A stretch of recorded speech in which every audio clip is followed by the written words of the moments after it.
Kayo po ba mga bossing ko ay merong pampaswerte? Asya mga bossing. Ako po mga bossing ko ay may isi-share sa inyo na very powerful na pampaswerte.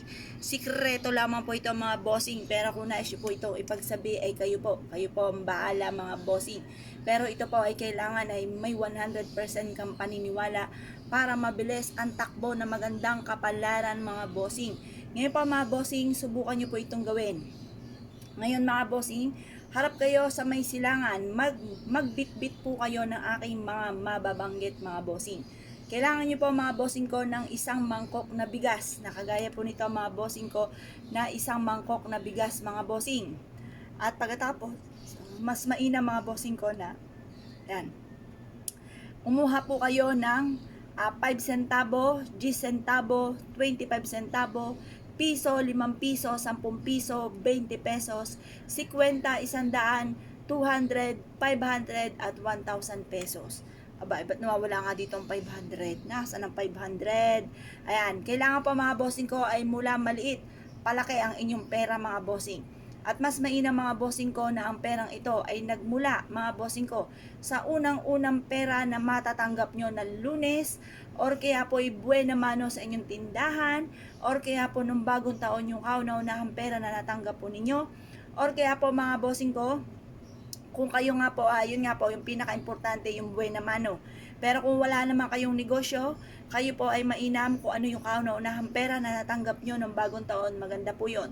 Or kung kayo po ay nanonood dito, yung kauna-unahang pera na matatanggap nyo ngayong araw na ito mga bossing, ay mainam na itabi nyo po ito at isama nyo po ito dito sa mula maliit hanggang sa palaki na pera po natin. Yan, ang ibig sabihin po niyan, pag susunod-sunod din po niyan mula maliit hanggang palaki ang pera po ninyo at kailanman ay hindi na kayo maubusan ng pera. Ginagawa ko po ito sa aking negosyo mga bossing, or kaya po ay sa unang pasok ng taon mga bossing. Ito po ay pinapaltan ko ang bawat pera mga bossing, at sa unang pasok ng taon ako ay gumagawa ng ganito. Ngayon pa mga bossing, mas mainam kumpletuhin nyo po yan.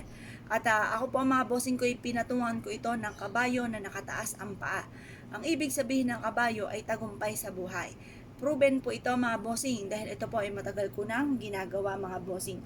Nag-imis po ako nito mga bossing ko, at mangyari ay siguro inatanggal ko ang 500 kaya wala ito. Pero dapat meron tong 500 para walang bungi, kumpleto mula sa 5 centavo hanggang 10 centavo mga bossing, para kayo po mga bossing ko ay mas mahigit na makatrack ng swerte, lalo na tungkol sa usapin ng pera. Ito po mga bossing ko ay isa sa mga makakatulong upang sa ganon kayo po ay maging matagumpay sa buhay at ang swerte ay tuloy-tuloy mga bossing. Kung naniniwala po kayo dito mga bossing ko, i-mindset nyo na kayo magiging matagumpay at lahat ng mga pangarap po ninyo ay matutupad, at simula na po ito nang kayo po ay yayaman na at magiging smooth ang daloy ng swerte. At kung kayo may negosyo ay kayo po ay maging matagumpay sa inyong negosyo. Ngayon pa mga bossing, kung kayo pinaniwala at nais po itong gawin, wag na po kayong magpatumpik-tumpik pa, subukan nyo po ito, proven po ito na maswerte. Kaya kung kayo pinaniwala, asya mga bossing, good luck po sa po lahat.